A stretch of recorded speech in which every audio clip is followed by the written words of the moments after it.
श्रीदुर्गायै नमः। श्रीदुर्गाष्टोत्तर शतनामस्तोत्रम्।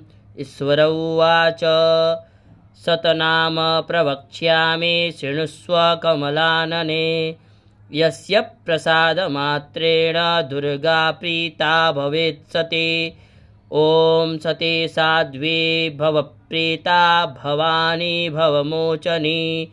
आर्या दुर्गा जया चाद्यात् नेत्रा शूलधारिणी।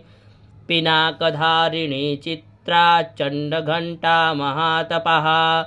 मनोबुद्धिरहङ्कारा चित्तरूपा चिताचितिः।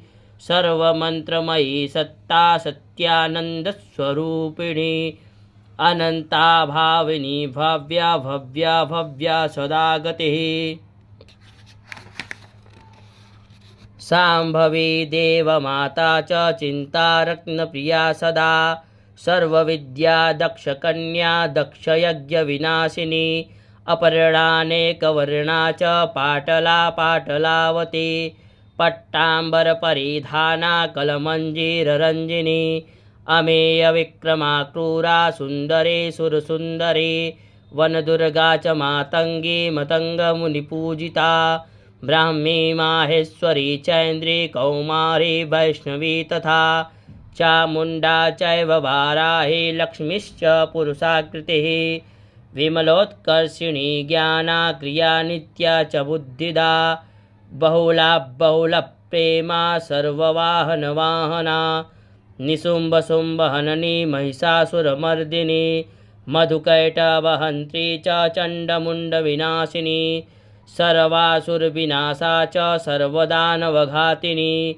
सर्वशास्त्रमयी सत्या सर्वास्त्रधारिणी तथा। अनेकशस्त्रहस्ता च अनेकास्त्रस्य धारिणी। कुमारी चैककन्या च कैशोरी युवती यतिः। अप्रौढा चैव प्रौढा च वृद्धमाता बलप्रदा। महोदरी मुक्तकेशी घोररूपा महाबला। अग्निज्वाला रौद्रमुखी कालरात्रिस्तपस्विनी। नारायणी भद्रकाली विष्णुमाया जलोदरी। शिवदूती कराली च अनन्ता परमेश्वरी।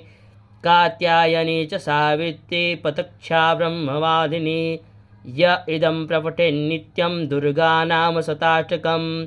नासाध्यं विद्यते देवी त्रिषु लोकेषु पार्वती।